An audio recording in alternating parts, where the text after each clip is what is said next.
சமீபத்தில் தமிழ்நாடு சட்டமன்றத்தில் மத்தியில் தொகுதி மறுசீரமைப்பு சட்ட திருத்தம், அரசியல் சாசன சட்ட திருத்தம், அதற்கு எதிராக ஒரு தீர்மானத்தை நிறைவேற்றியிருக்கிறார்கள்.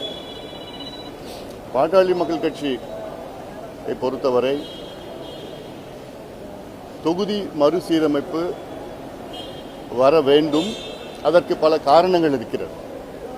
அதில் முக்கிய காரணம், தமிழ்நாட்டில்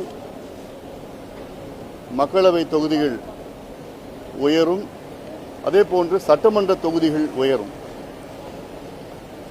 அதாவது குறிப்பாக இப்பொழுது மக்களவையில் 39 தொகுதிகள் இருக்கிறது. இது 59 தொகுதிகளாக உயரும். மக்களவையில் இன்று 39 தொகுதிகளில் வெறும் 5 பெண் உறுப்பினர்கள் தான் இருக்கின்றார்கள். இது 59ஆக உயர்ந்தால் 20 தொகுதிகள் கூடுதலாக, அதாவது 20 தொகுதிகளில் பெண் உறுப்பினர்கள் வருவார்கள்.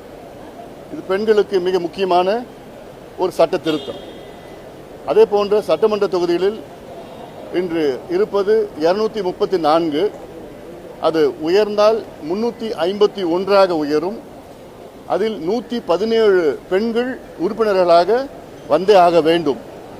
இப்பொழுது 234 வெறும் 23 பெண்கள் தான் இருக்கின்றார்கள். ஆக இது முக்கியமான ஒரு காரணம்.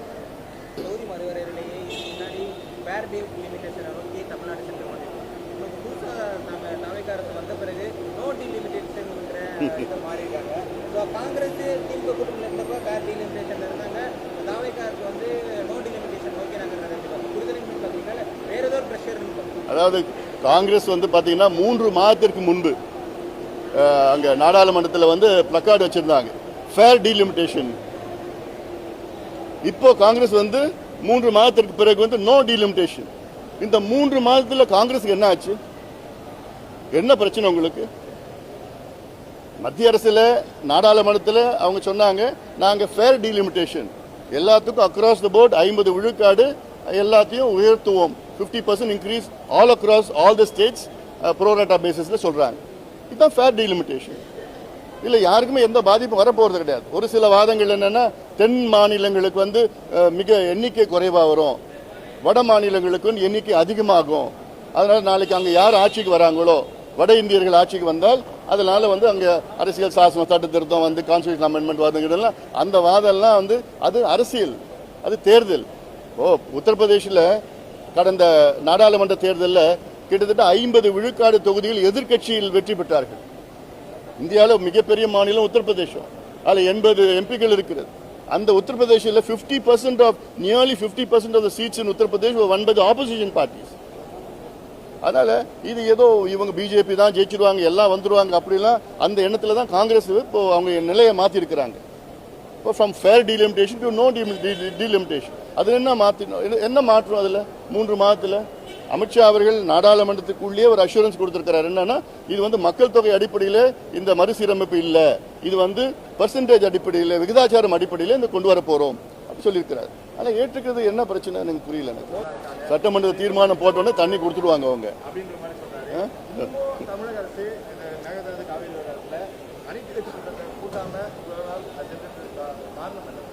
இந்த காரணம் நீங்க அவங்களுக்கு தான் கேட்கணும்.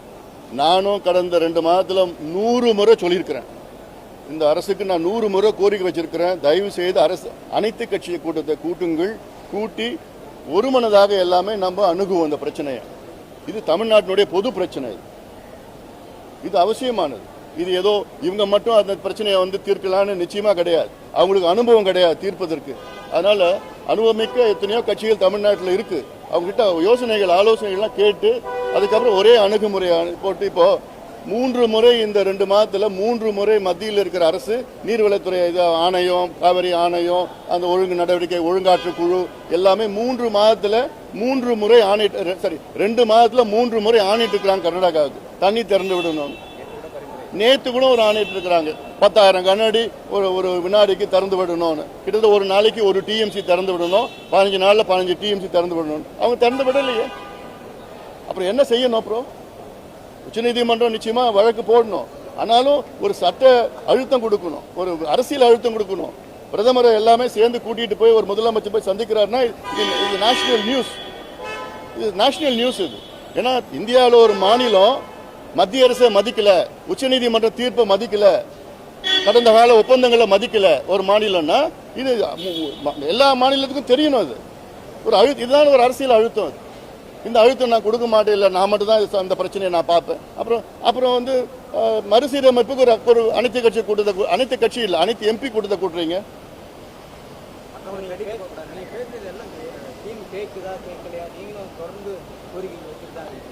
அது என்னுடைய கடமை. அது கேட்கிற வரைக்கும் நாங்கள் பேசிட்டு தான் இருப்போம், கேட்க வைப்போம், கேட்கிற வரைக்கும் பேசிட்டு தான் இருப்போம். அதாவது கடந்த திமுக ஆட்சியில் 5 ஆண்டு காலத்தில் நாங்கள் 12,16,000 கோடி முதலீடு கொண்டு வந்திருக்கின்றோம் என்று சொன்ன மாதிரி இருக்கக்கூடாது. அதாவது புரிந்துணர்வு ஒப்பந்தம் வேறு, உண்மையான முதலீடு வேறு. மெமரண்டம் MOU வேறு. அது வந்து எவ்வளோ இன்வெஸ்ட்மெண்ட் நடக்குது, எவ்வளோ முதலீடு நடக்குது, அது வந்து வேறு. அது உண்மையாக வரணும்.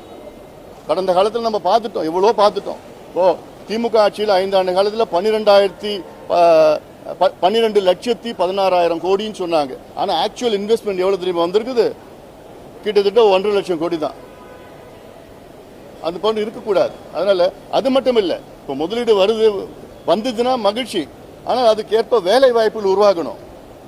ஏன்னா இன்னைக்கு வேலை இல்லாததான் கிட்டத்தட்ட தமிழ்நாட்டில் 1 கோடி இளைஞர்களுக்கு, படித்த இளைஞர்கள் மேலே வேலை இல்லாமல் இருக்கிறாங்க. அவங்களுக்கு வேலை வாய்ப்பு உருவாக்கணும். அது இல்லாமல் இன்னும் முக்கியமான ஒரு சட்டம், என்ன சட்டம்னா தமிழ்நாட்டில் தனியார் தொழிற்சாலைகளில் 80 விழுக்காடு வேலை வாய்ப்புகள் உள்ளூர் இளைஞர்களுக்கு வழங்க வேண்டும் என்று சட்டத்தை கொண்டு வர வேண்டும். இந்த சட்டம் ஆந்திரா, கர்நாடகா, மகாராஷ்டிரா, ஹரியானா, குஜராத்தில் சட்டம் இருக்கிறது. இது தமிழ்நாடு கொண்டு வரணும். இது தேர்தல் வாக்குறுதியில் தவக அரசு வந்து இது கொடுத்துருக்குறாங்க. அதெல்லாம் கொண்டு வாங்க, சீக்கிரம் கொண்டு வாங்க, வந்து வேலை வாய்ப்பு உருவாகும்.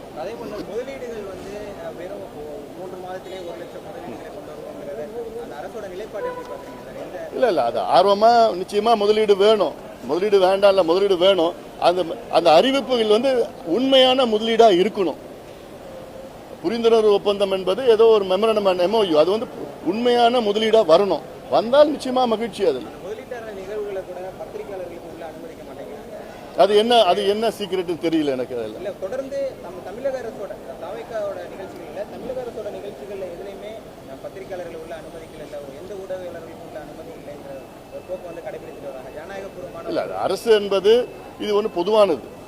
தமிழ்நாடு அரசு என்பதால் அது பொதுவானது. முதலமைச்சர் என்பது தமிழ்நாட்டினுடைய பிரதிநிதி. இப்போ சமீபத்தில் இந்த தமிழக முதலமைச்சர் வந்து கர்நாடகா போறாரா போலையா, பேச்சுவார்த்தை போறாரான்னு எங்களுக்கு யாருக்கும் தெரியல. அது என்ன மறைமுகம்? அதில் என்ன மறைக்க வேண்டியது என்ன இருக்கு? வெளிப்படைத்தன்மை இருக்கணும். நிச்சயமா வேற எந்த நிகழ்ச்சிகள் இருந்தாலும் சரி, நிச்சயமா அது வெளிப்படைத்தன்மையா இருந்து உண்மையான என்ன நடக்குது எல்லாம் எல்லாருக்கும் தெரியணும். அதான் வந்து ஜனநாயக முறை.